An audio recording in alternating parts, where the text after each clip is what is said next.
Ladies and gentlemen, it is an honor to stand before you today to address a principle that is both simple and profound.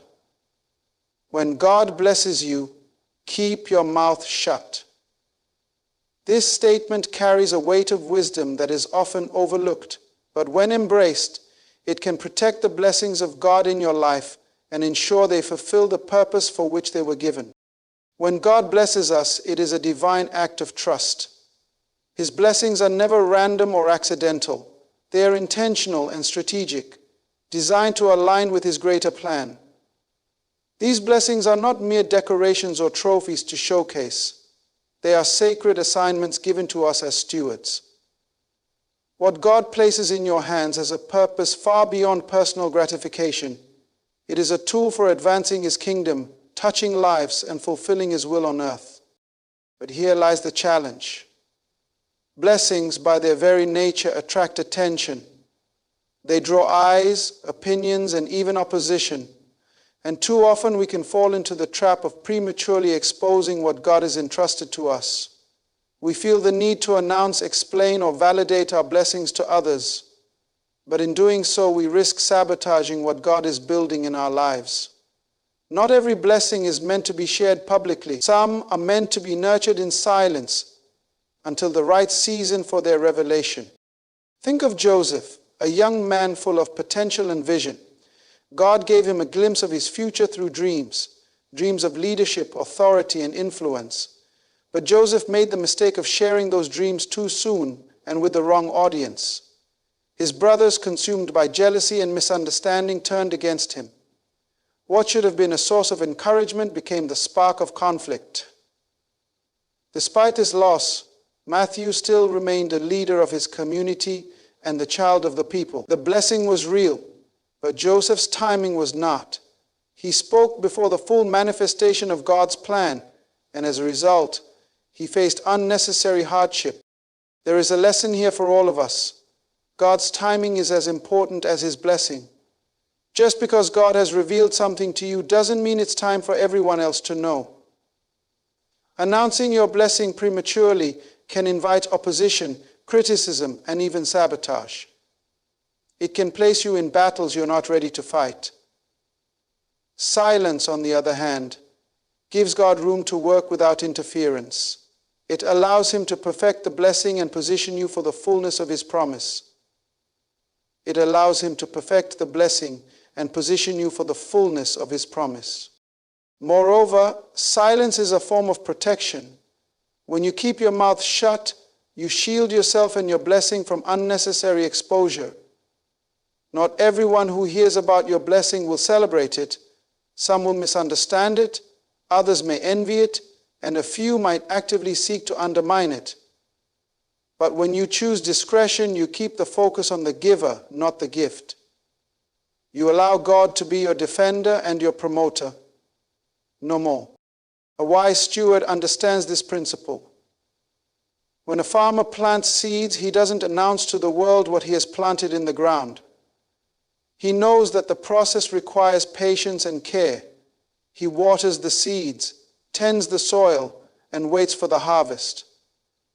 The evidence of his labor is not in his words, but in the fruit that eventually comes forth. In the same way, our blessings will testify for themselves at the right time. Until then, we are called to work diligently and quietly, trusting God to bring the increase. Another critical aspect of managing God's blessings is humility. Blessings can easily become a trap if we allow pride to creep in. When we focus on the blessing rather than the one who gave it, we risk shifting the glory from God to ourselves. But humility keeps us grounded. It reminds us that the blessing is not about us. It is about God's purpose. Humility ensures that our hearts remain aligned with God's will and that our blessings remain a testimony of His goodness. The truth is, when God blesses you, the fruit of that blessing will speak louder than any announcement you could ever make. Your life will become the evidence of His favor. People will see the transformation, the increase, and the impact, and they will glorify God because of it. This is the ultimate purpose of every blessing, to point back to the giver, to magnify His name, and to draw others to Him. Blessings are sacred assignments. God's blessings are not just rewards, but assignments wrapped in favor.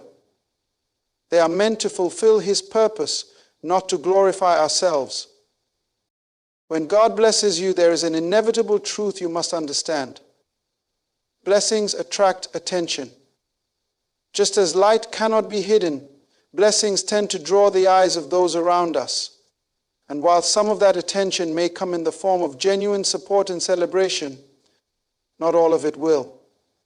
Some will look upon your blessings with envy, others with skepticism, and a few with outright hostility.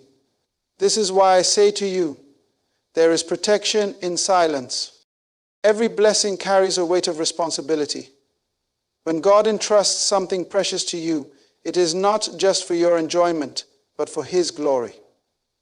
However, the moment you begin to publicize what God is doing in your life, you risk exposing that blessing to unnecessary scrutiny. Not everyone who hears your story has pure motives. Some will question it. Others may criticize it.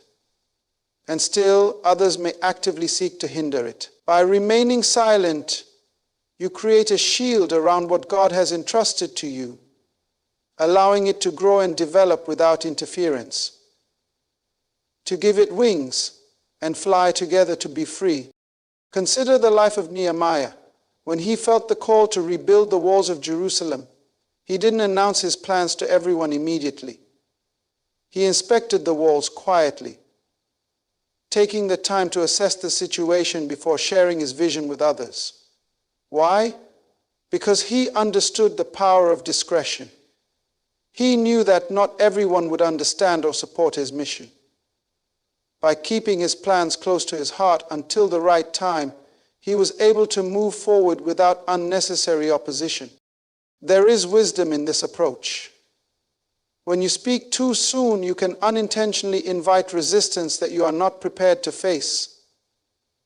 Even Jesus demonstrated this principle. Throughout his ministry, there were times when he instructed those he healed not to tell anyone what had happened. Why? Because he understood the importance of timing and the danger of attracting attention before his mission was fully accomplished. Silence also preserves the sanctity of what God has given you. A blessing in its early stages is often fragile. It needs time to take root and grow.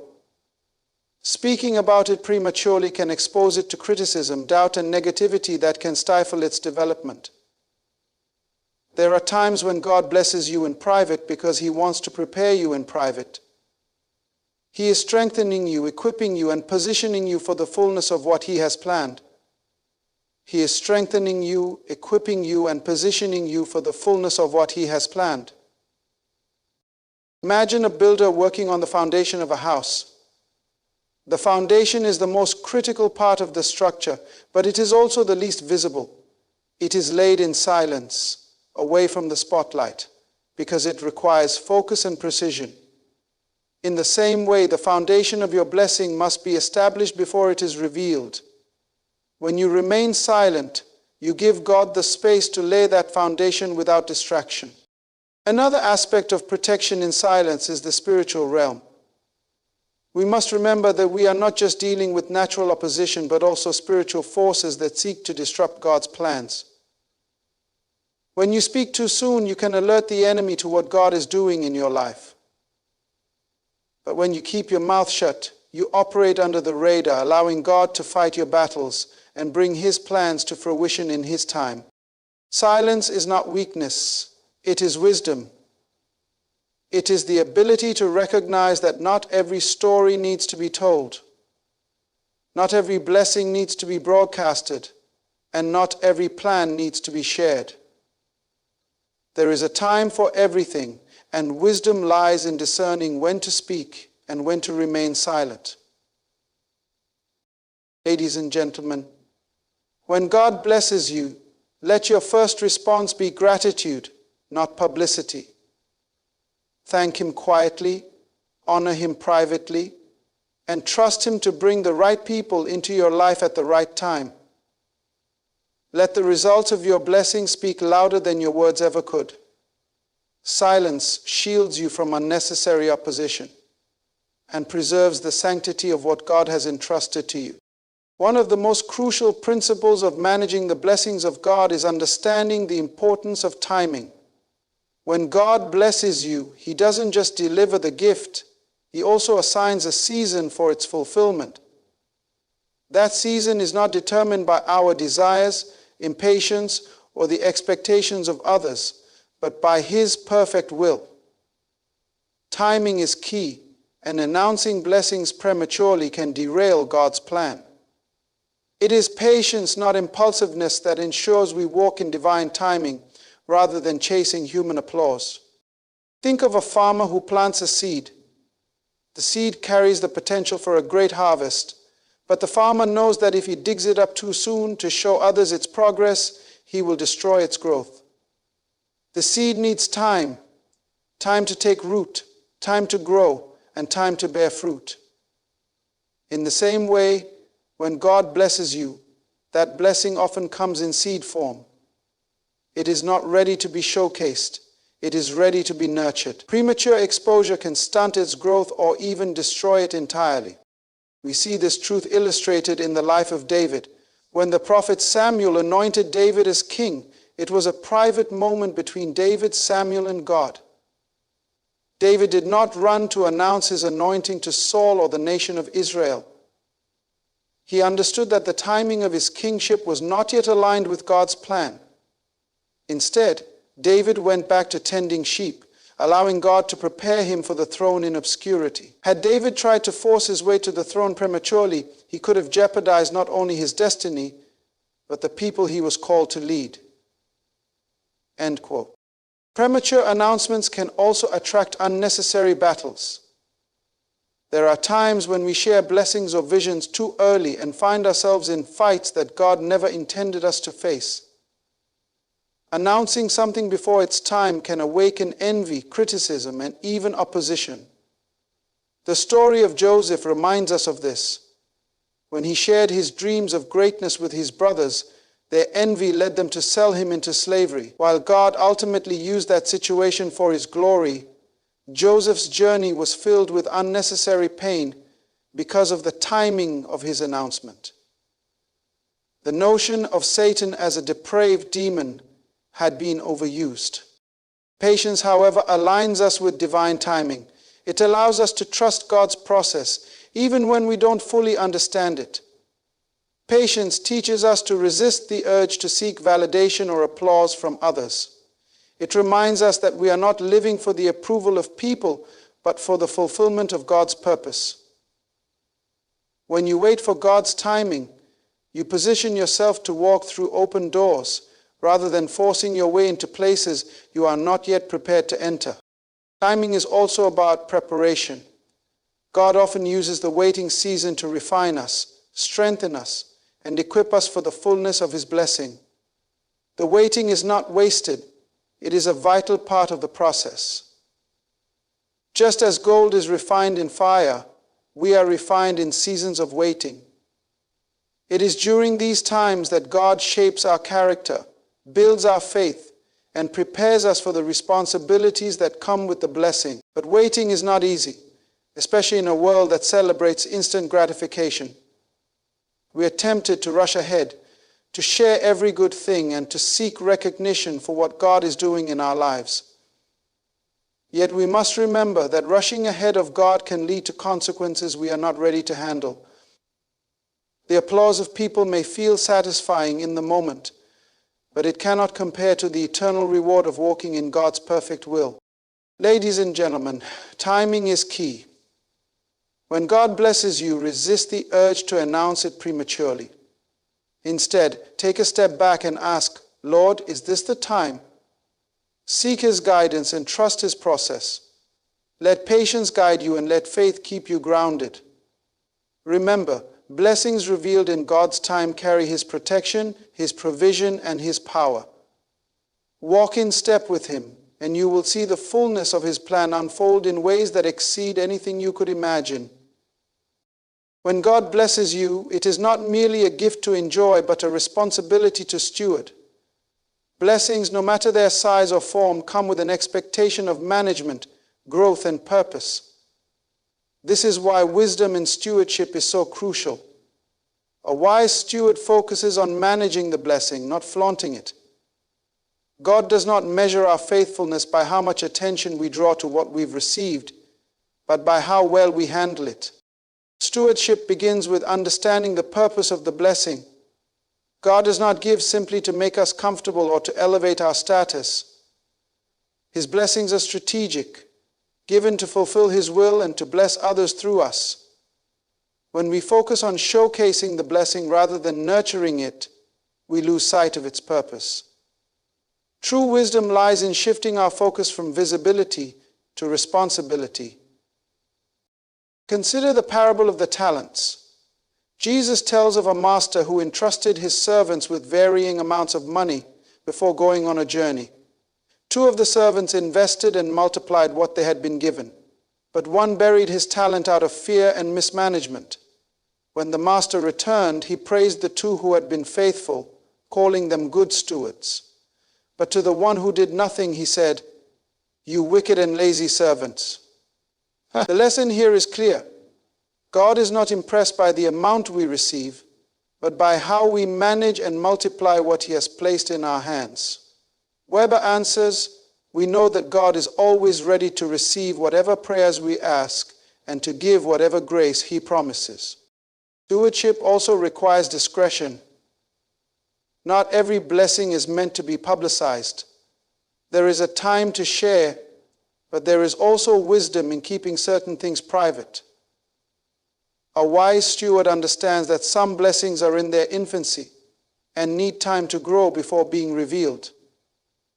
Imagine a gardener who plants a seed and immediately uproots it to show everyone. That seed will. As we continue to explore the principles of how to handle God's blessings, there is one virtue that must be present in every season of success: humility. Humility in the face of blessing is not just an outward display of modesty.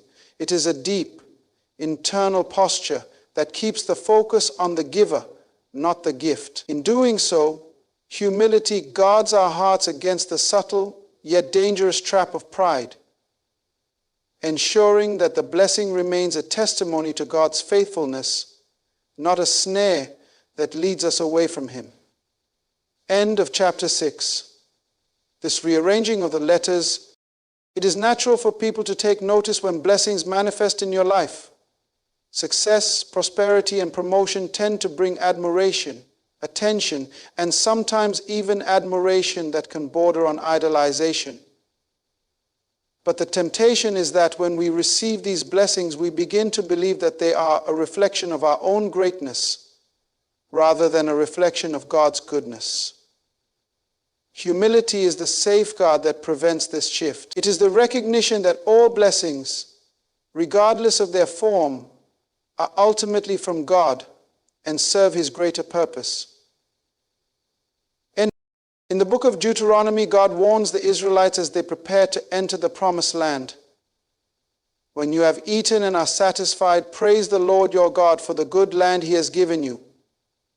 Be careful that you do not forget the Lord your God. You may say to yourself, "My power and the strength of my hands have produced this wealth for me."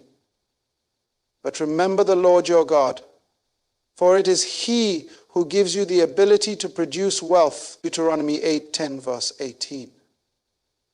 This passage is a sobering reminder that when blessings overflow, the temptation to claim them as a result of our own efforts is strong.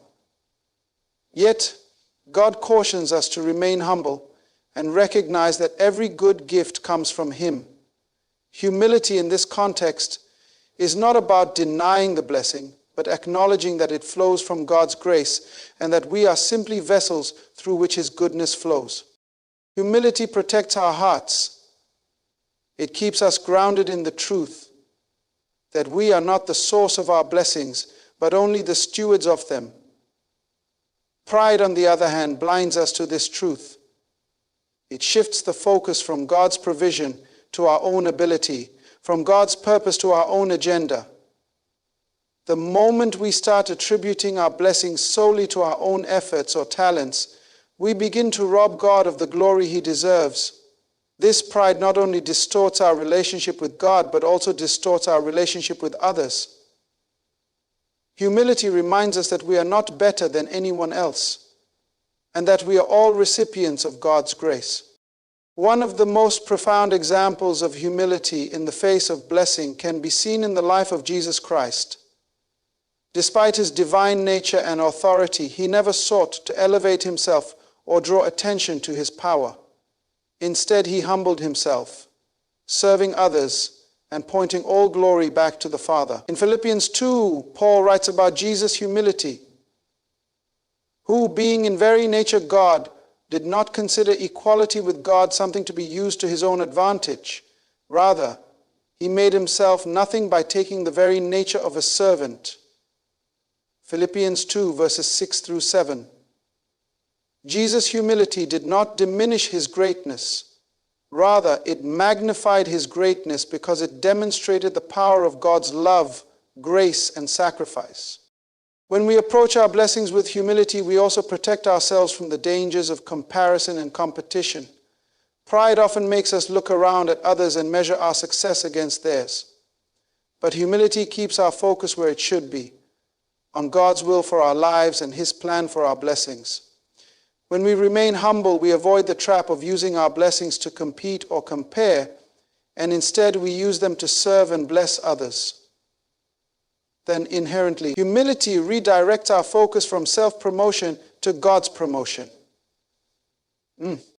Furthermore, humility ensures that our blessings do not become burdens. God gives blessings not to burden us with pride, responsibility, or fame, but to glorify His name and fulfill His purpose. When we remain humble, we allow the blessing to remain a tool for His kingdom, not an idol we worship. This humility will in turn invite even greater blessings, because God is looking for faithful stewards whose hearts are aligned with His purpose, not those who seek to exalt themselves. In the presence of great blessings, let humility reign. Keep the focus on the one who gave, not the gift itself. Humility is the key to maintaining a heart that remains in a place of gratitude, allowing you to continue being a vessel of blessing to others. It guards against pride, protects your heart, and ensures that the blessings you've received become a powerful testimony of God's goodness and grace. As we journey through understanding the proper way to handle God's blessings, we arrive at a powerful truth. Let the results speak. When God blesses you, it is not meant for you to shout from the rooftops about what you've received. Rather, the fruit of that blessing will testify louder than any words you could ever say. Like the seed contained the violet, and the flower the crimson flower. Your life, your actions, and the results of your efforts will serve as a living testament to God's goodness. And that testimony will speak far more clearly than anything you could ever boast about. In a world that often values appearances and verbal declarations, there is a profound wisdom in letting your results speak for themselves. People can say a lot of things, but it is the tangible evidence of what God has done that truly carries weight. Think about the impact of a fruitful tree. You don't need to convince anyone that it is healthy. The abundance of its fruit makes the statement for itself. Similarly, the blessings God bestows upon you will manifest in ways that will not require you to explain or justify them. The fruit will be undeniable, and it will give glory to God. In the book of Matthew, Jesus talks about the power of fruit as evidence of true discipleship. Thus, by their fruit you will recognize them. Matthew chapter 7, verse 20. Fruit is the manifestation of the root. It is the outward sign of what is happening inside. When God blesses you, the fruit that follows, whether in your relationships, your career, your ministry, or your character, becomes the evidence of His work in your life. The good fruit that emerges is the testimony of His goodness and faithfulness, and it speaks far louder than any words could ever do. Father's blessings make it possible to trust in the best of all possible worlds, Jesus. Many people make the mistake of announcing their blessings before they have seen the results. They declare their intentions, their promotions, their new ventures, but the results have not yet manifested. While there is nothing wrong with sharing your excitement, there is wisdom in allowing the work of God to unfold quietly and steadily, trusting that the results will speak for themselves. Instead of pushing to prove your success, focus on the work, the productivity, and the growth that comes from the blessing. Let your life bear fruit, and in doing so you will draw attention to the one who made it all possible. Think about the life of Daniel. Daniel was blessed with wisdom, favor, and understanding in a foreign land. However, he did not go around proclaiming his abilities or his elevated status. Instead, he simply demonstrated the results of God's favor through his actions. His wisdom in interpreting dreams and his unwavering integrity became the testimony of God's blessing upon his life. When King Nebuchadnezzar needed answers, it was Daniel's results that spoke louder than his words. His life was a testimony to God's power and presence in a way that required no explanation. When you focus on productivity and the work that God has called you to do, you will see that the results are more effective than any self-promotion. Your life becomes a testimony of God's goodness. People will see the transformation, the increase, the favor, and the peace that comes with the blessing. They will recognize that this is not merely the result of your own effort, but the evidence of God's hand upon your life. One of the greatest dangers of boasting about blessings is that it often turns the focus inward, toward the one who has received the blessing, rather than outward, to the one who gave it. By letting your results speak, you keep the focus on God's greatness, not your own. The fruit that comes from the blessings He has given will always point back to His goodness, His grace, and His power. The Apostle Paul understood this principle well. In 1 Corinthians 9:24-27, he uses the metaphor of a race to explain how our actions and efforts, when focused on the right goal, will bear fruit. He says, "Do you not know that in a race all the runners run, but only one gets the prize? Run in such a way as to get the prize." Run in such a way as to get the prize. Paul emphasizes the importance of discipline, focus, and dedication to the purpose at hand. When we focus on the work God has given us and we remain dedicated to our calling, the fruit of that labor will speak for itself.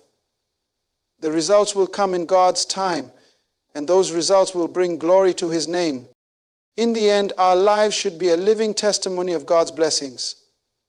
We don't need to boast or announce our successes. The fruit of our lives, our work, and our relationships will declare who we are and whose we are. Focus on productivity, focus on faithfulness, and allow your life to be the evidence of His goodness. Let the results speak.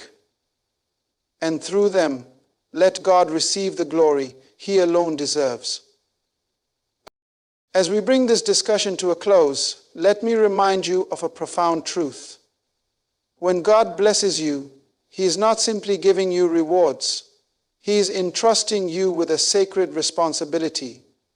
The blessings He pours into your life are not meant to elevate you above others or to be used for your personal glory, but to fulfill His divine purpose through you. You must understand that blessings are sacred assignments given to be stewarded wisely, to be protected in silence, and to be revealed in God's perfect timing. As you walk in humility, remembering that every good gift comes from God, your focus will remain where it should be, on Him and His purpose, not on self-promotion. Humility ensures that your blessing does not become a trap, but a testimony of God's greatness. And as you live out the fullness of your blessing, let the results speak louder than your words. Your life, your actions, and the fruit you produce will be the testimony of God's goodness and faithfulness in your life. It will testify to the world that the hand of the Almighty is upon you, and that you are a living vessel of His glory. In everything, remember this: God's blessings are not meant for display, they are meant for purpose. The more you focus on fulfilling the purpose, the more you will see His hand at work in your life. Keep your mouth shut, but let your life speak volumes.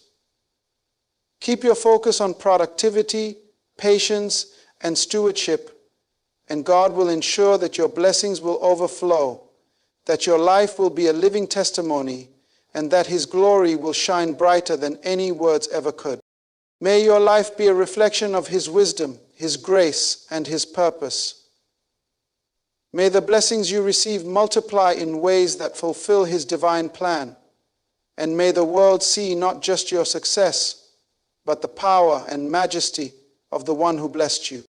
Walk in humility, walk in wisdom, and let the results of your life declare the greatness of God.